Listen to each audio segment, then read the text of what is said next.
முழுநேர அரசியலுக்கு அவர் வந்திருந்தால் சீஃப் மினிஸ்டர் ஆயிருப்பாருங்கிறார் அவரு. நான் சீஃப் மினிஸ்டர் ஆகிறதுக்காக வரலைங்க. ஆரம்பிக்கும் போதே நான் தான் நட்சத்திரன்னு கையை காட்டிட்டு வரவன் யாராக இருந்தாலும் அவன் விவரம் தெரியாதவன் என்றுதான் பொருள். அதற்கான தகுதி வரும், அதை நீங்கள் கொடுக்க வேண்டும். அப்ப பார்த்துக்கலாம். உங்களுக்கு அரசியல் புரியலன்னா எதிர்காலத்திற்கு அரசியல் புரியாமல் போய்விடும் என்பதுதான் பொருள். நீங்கள் தான் நாளைய தலைவர்கள். என் கட்சியில மட்டும் இல்லைங்க, ஒவ்வொரு காலேஜிலையும் நான் தலைவர்களை தேடி போயிட்டு இருக்கேன். என் கட்சியில தலைவர்கள் தான் இருக்கணும் நான் நம்புறேன். அவங்க சொல்லிப்பாங்க ஒரு பணிவின் காரணமாக நாங்கள்லாம் தொண்டர்களாக. நானே தொண்டர் தான். அப்ப எல்லாருமே தலைவனாக, நான் தலைவனாக இல்லையா? அந்த மாதிரி நீங்களும் தலைவனாக வரணும் என்று நினைக்கும் ஒரு பக்குவம் எனக்குள் ஏற்படுத்தப்பட்டது என்றால் தான் அது உண்மை. எனக்கு அரசியல் கற்றுக் கொடுத்தவர்கள் என் தந்தை போன்றவர்கள், அவர்களின் முன்னோடி போன்றவர்கள், அண்ணா போன்றவர்கள், பெரியார் போன்றவர்கள். அந்த அரசியலை தான் நான் பண்ணிட்டு இருக்கேன். அதனால்தான் அரசியல் எனக்கு தொழில் அல்ல என்கிறேன். பெரியார் சொன்னதை இங்க சொல்றேன். முழு நேர அரசியல்வாதி என்று எவனுமே இல்லை என்றார். அவருக்கு வயசு இருக்கு, எவனுமே இல்லை என்று சொல்லலாம். நான் சொல்றேன் யாருமே இல்லை. ஏன்னா உங்க குடும்பம் எல்லாத்தையும் விட்டுட்டு உங்க கடமைகளை மறந்துட்டு மக்களுக்காக பணி செய்கிறேங்கிற நாடகம்லாம் ஆடாதீங்க. அவன் தான் உண்மையான தொழில் அரசியல்வாதி.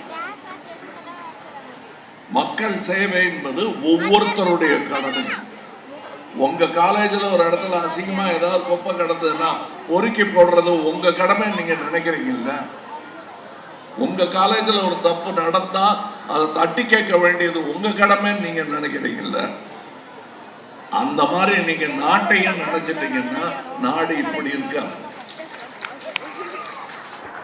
நான் யாரையும் குறை சொல்றேன், இந்த அரசியல்வாதி கெட்டவன், அந்த அரசியல்வாதி, எல்லாரும் கெட்டவன் தான், நீங்க உள்பட. சான்ஸ் கொடுத்தா எல்லாரும் கெட்டவங்க தான். கூடாதுங்கிற ஒழுக்கத்தை நீங்கள் தானே ஏற்படுத்த வேண்டும். ஒருவனிடத்தில் அந்த ஒழுக்கம் இல்லைன்னா நீங்க தானே தட்டி கேட்கணும். அது பெரியவங்க பார்த்துப்பாங்க. இனிமே நீங்க தான் பெரியவங்க, அதை புரிஞ்சுக்குங்க.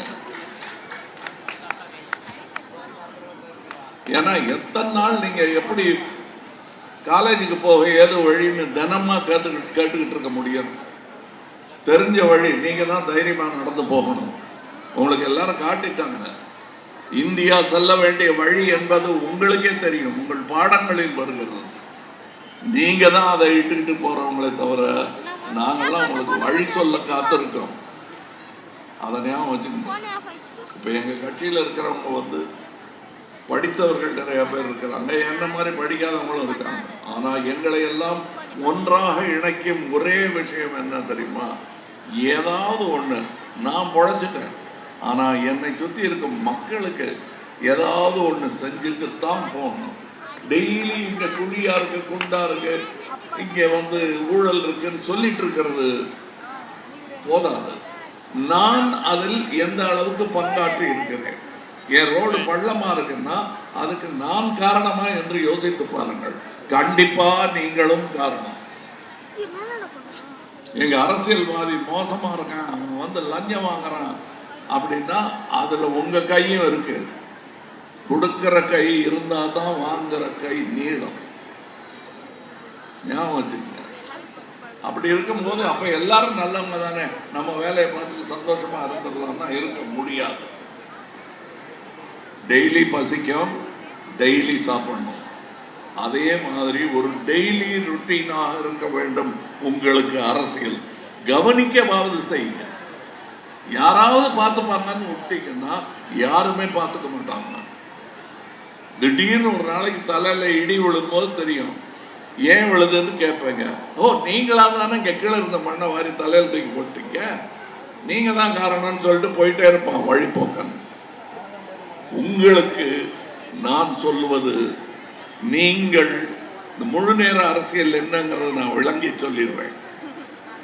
அவர் ஒன்று சொல்றாரு, இவர் ஒன்று சொல்றாரு, அந்த மாதிரி ஒன்று இல்லவே இல்லைங்கிறாரு. முழு நேர அரசியலுக்கு அவர் வந்திருந்தால் சீஃப் மினிஸ்டர் ஆயிருப்பாருங்கிறாரு அவரு. நான் சீஃப் மினிஸ்டர் ஆகிறதுக்காக வரலைங்க. நான் சினிமாவுக்கு வந்த போது நட்சத்திரமாக வரல, சினிமாவுக்கு வந்த போது டைரக்டராக வரல. என் தகுதி காரணமாக நட்சத்திரமானேன், டைரக்டர் ஆனேன். ஆரம்பிக்கும் போதே நான் தான் நட்சத்திரன்னு கையை காட்டிட்டு வரவன் யாராக இருந்தாலும் அவன் விவரம் தெரியாதவன் என்றுதான் பொருள்.